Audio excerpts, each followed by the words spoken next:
Allahumma salli ala sayyidina Muhammadin al-fatihi lima ughliq wal khatimi lima sabaq nasiril haqqi bil haqq wal hadi ila siratikal mustaqim wa ala alihi haqqa qadrihi wa miqdarihi al-azim amma ba'da. Yang saya hormati segenap para syurafa, wabil khusus Sayyidi Syarif Muhammad Al-Habib, Sayyidi Syarif Zainal Abidin, Sayyidi Syarif Muhammad Al-Ghali bin Zainal Abidin. Yang saya hormati Syekh Wali bin Tuwaina wa binuhu Syekh Umar bin Wali bin Tuwaina. Yang saya hormati segenap para khuwaidin, wabil khusus yang juga menjadi tuan rumah Abuya Al-Habib Idrus bin Ali Baharun, Syekh Soleh Basalamah, Kiai Haji Jazuli bin Umar Basyaiban, dan segenap para sadatinal muqaddamin yang berkenan hadir pada hari ini. Yang saya hormati segenap pejabat pemerintah baik dari sipil TNI maupun Polri, wabil khusus Ibu Bupati Kabupaten Lumajang dan segenap jajarannya, Bapak Kapolres Kabupaten Lumajang dan segenap jajarannya, Bapak Dandim Kabupaten Lumajang dan semua jajarannya yang tidak bisa saya sebutkan satu persatu tanpa mengurangi rasa hormat kami kepada beliau-beliau. Yang saya hormati para ikhwan akhwat muhibbin muhibbat rahimakumullah. Alhamdulillah, bersyukur kehadiran Allah Subhanahu wa ta'ala. Di pagi yang indah kita dipertemukan dalam majlis yang mulia dalam rangka Idul Khatmi sebagai bentuk rasa syukur kita kepada Allah atas pemberian martabat yang begitu agung kepada guru kita Sayyidi Syekh Ahmad bin Muhammad At-Tijani radhiyallahu anhu. Mudah-mudahan kehadiran kita semua pada hari ini mendapatkan ridho dari Allah Subhanahu wa ta'ala, mendapatkan syafaat dari Rasulullah sallallahu alaihi wasallam, dan mendapatkan madad dari guru kita Syekh Ahmad bin Muhammad At-Tijani radhiyallahu an, sehingga kita semua meninggalkan tempat ini dibasahi dan dilumuri dengan ridho dan rahmat Allah Subhanahu wa ta'ala. Amin. Allahumma amin.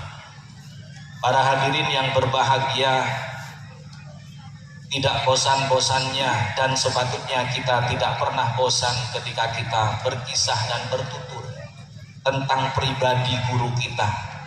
Karena tak kenal makanya tak sayang. Bagaimana mau kenal kalau kita tidak pernah mempelajari biografi kehidupannya?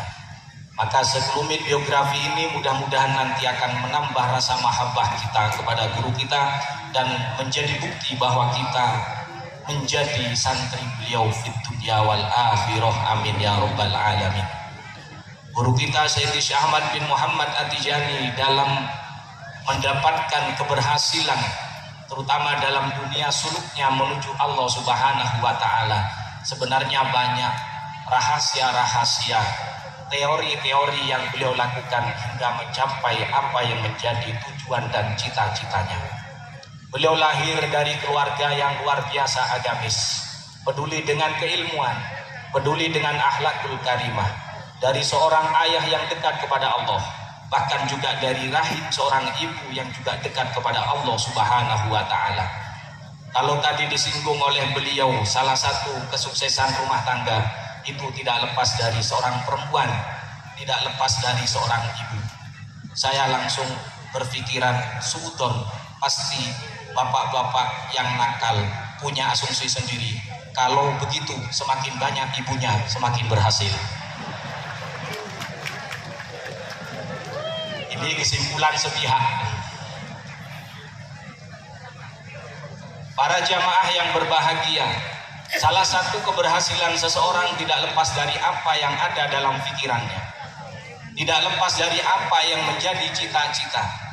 Sejauh apa keberhasilan kita itu sebenarnya berangkat dari sejauh mana cita-cita kita. Maka guru kita salah satu sosok yang mempunyai cita-cita yang begitu besar, begitu banyak cita-cita beliau. Mungkin saya tidak akan sanggup untuk menyampaikan semua yang menjadi cita-cita beliau. Nanti bisa para ikhwan pelajari. Saya ambil dari kitab namanya Ithafu Ahlil Maratib yang ditulis oleh Sayyidi Muhammad Al-Hajuji. Di awal-awal muqaddimah beliau menyampaikan apa yang begitu banyak cita-cita dari guru kita. Cuman salah satu yang saya ambil, beliau mengatakan wa matlabi antamla'a qalbi binuril ilmi wa nuril huda wa nuri dzikrika. Harapanku, permohonan kepada Allah, cita-citaku, semoga engkau Allah memenuhi hatiku binuril ilmi, dengan cahaya ilmu. Ini menunjukkan beliau sangat peduli dengan ilmu. Maka kita sebagai santrinya jangan bosan-bosan untuk belajar mengaji, bukan hanya sebatas datang berpikir, tapi contoh guru kita harus selalu mengaji sampai kita mati. Wa nuril huda, kemudian beliau juga mohon kepada Allah agar dipenuhi dengan cahaya hidayah. Kenapa? Karena ilmu tanpa hidayah, ilmu itu akan menjadi percuma dan sia-sia.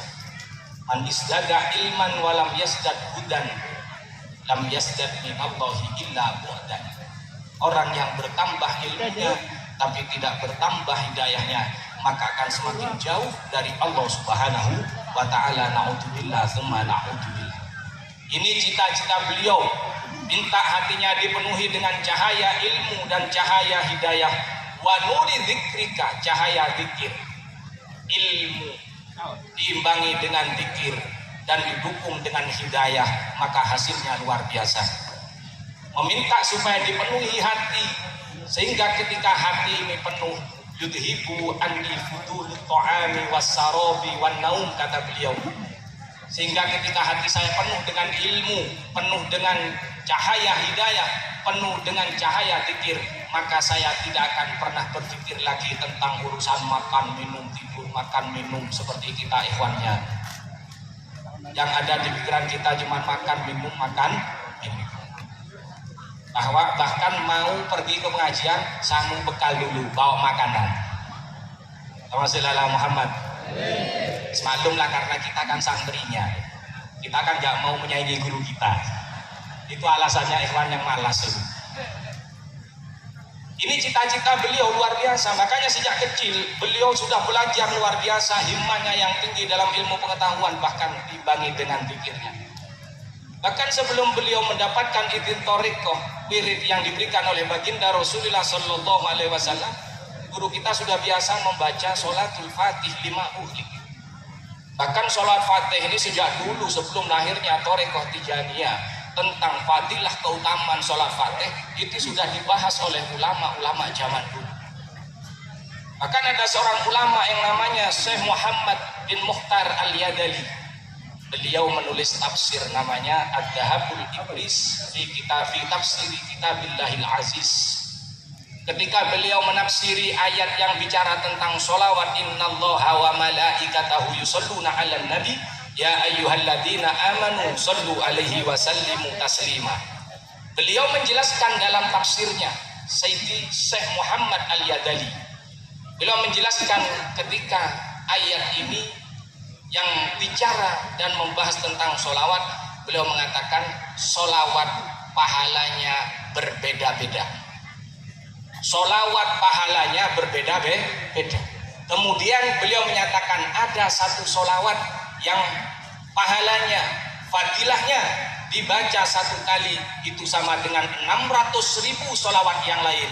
Dan sholawat itu adalah ditulis oleh beliau adalah sholawat Al-Fatihi 5 uhlik. Dan kitab ini ditulis selesai pada tahun 1150 Hijriah, tepat tahun itu guru kita lahir. Jadi kitab ini sudah ada, guru kita lahir, ini baru selesai ditulis. Jadi yang bicara tentang keutamaan sholat fatih itu sudah dari ulama-ulama terdahulu. Jadi kalau ada orang yang menyerang, membenci thariqah Tijaniyah melalui sholat fatih, mohon maaf, salah alamat. Menunjukkan kebodohannya, ya enggak? Menunjukkan tidak mengaji. Makanya guru kita mengajari kita mengaji. Beliau selalu membaca sholawat, ini bagian dari ikhtiar beliau. Mujahadah beliau hingga kemudian sampai pada titik beliau bertemu dengan Rasulullah Sallallahu Alaihi Wasallam. Disingkat saja, bertemu dengan Rasulullah kemudian menyatakan ilzam hadhihi thariqah min ghairi khalwatin wala tizalin anin nas. Sudah, sampean enggak usah repot-repot, baca ini, tetap istiqomah dalam thariqat ini. Baca wiridan cuman istighfar 100, sholawat 100, dan la ilaha illallah 100. Sudah, ini baca dengan istiqomah min ghairi khalwatin. Gak usah repot-repot, tidak usah khalwat. Khalwat itu apa?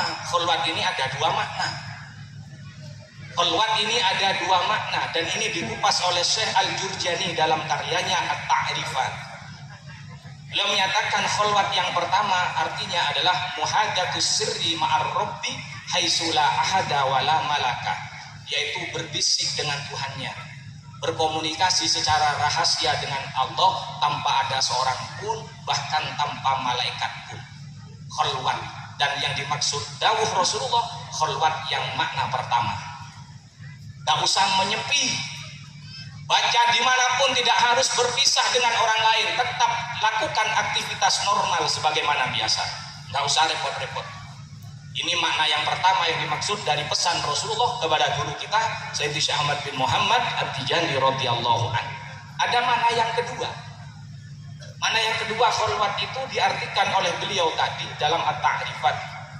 Beliau mengatakan khalwat makna yang kedua adalah ghalqur rajuli al-baba ala mangkuhatihi bila mani iwati, yaitu laki-laki menutup pintunya untuk istri yang dinikahi sehingga bebas melakukan apa saja. Kalau ini tetap boleh dilakukan. Ini bukan larangan untuk ikhwan asalnya, asalkan istrinya sendiri. Dan alhamdulillah berkahnya khalwat makna yang kedua, istri saya sekarang hamil lagi. Ini berkahnya khalwat yang kedua ini. Jadi larangan bukan yang kedua, tapi anjuran tadi adalah khalwat yang pertama, yaitu muhadatus sirri ma'al haqqi, yaitu berbincang-bincang, berkomunikasi secara rahasia hanya berdua dengan Allah Subhanahu wa Ta'ala. Jadi normal, kita hidup normal. Makanya jalan ma'rifat ini dibahas oleh Syekh Abu Sa'id Al-Kharraz, dan ini ditulis dalam kitab Jawahirul Ma'ani yang ditulis oleh Syekh Ali Harazim Ar-Rodah. Beliau menyatakan bagaimana al-ma'rifatu ta'til qalba min wajhain min ainil judi wa badlil majhud. Ma'rifat masuk ke dalam hati, datang kepada hati kita, masuk ke dalam hati kita itu dari dua jalan. Yang pertama min ainil jud, murni pemberian dari Allah Subhanahu wa Ta'ala tanpa harus bersusah payah. Dan torekoh yang seperti ini modelnya adalah torekoh Rasulullah Sallallahu Alaihi Wasallam. Setelah awalnya beliau tahannus di Gua Hira hingga kemudian turun ayat dan diangkat menjadi seorang Rasul, Rasulullah Sallallahu Alaihi Wasallam hingga kemudian mengalami satu titik ketika lagi enak-enak tidur dibawa oleh malaikat bertemu dengan Allah. Perjalanan suluknya tanpa mujahadah, tidur didatangi malaikat, dibawa bertemu dengan Allah. Ini torekot yang tadi min ainil jud, murni pemberian dari Allah Subhanahu wa Ta'ala. Ada yang wabadlil majhud. Yang kedua harus ada ikhtiar mujahadah yang luar biasa, dan ini dikenal dengan torekoh yang dijalani oleh Nabi Musa alaihis salam. Nabi Musa untuk bertemu dengan Allah harus mujahadah dulu, riyadhah, tirakat, berpuasa selama 40 hari baru bisa bertemu dengan Allah Subhanahu wa Ta'ala. Itu pun dengan pertemuan yang tidak secara langsung, karena Nabi Musa pada kenyataannya diceritakan sempat pingsan dan tidak kuat begitu hanya melihat cahaya Allah Subhanahu wa Ta'ala. Beda torekoh, yang pertama adalah min ainil jud, kemudian yang kedua adalah min badlil majhud. Dan torekoh guru kita ini wirosah dari Rasulullah adalah model yang pertama min ainil jud. Makanya pesan dari baginda Rasul kepada guru kita min ghairi khalwatin wala tizalin anin nas hatta tasila maqamaka alladhi u'itta bihi. Sampai kamu Ahmad mencapai pangkat derajat yang engkau dijanjikan. Lakukan biasa-biasa saja, Tidak usah menyendiri, sampai nanti pada waktunya engkau akan sampai kepada martabat yang telah dijanjikan, dan betul kemudian guru kita diangkat oleh Allah Subhanahu wa taala tepat di bulan Safar, dan yang biasa kita rayakan sebagaimana pengajian pada hari ini, yaitu Idul Khatmi. Yang dimaksud adalah khatmul wilayah, beliau mendapatkan martabat wali khotam. Mudah-mudahan kita mendapatkan keberkahannya, amin Allahumma amin. Mohon maaf, hanya ini yang bisa saya sampaikan, kurang lebihnya mohon maaf. Akhirul kalam, ihdinas siratal mustaqim, astaghfirullah min qaulin bila amalin, laqad nasabtu bihi naslan litihukumi, Allahumma syurna fi zumrati abil faidit tijani wa amidana bimadadi khatmil awliyal kitmani. Assalamualaikum warahmatullahi wabarakatuh.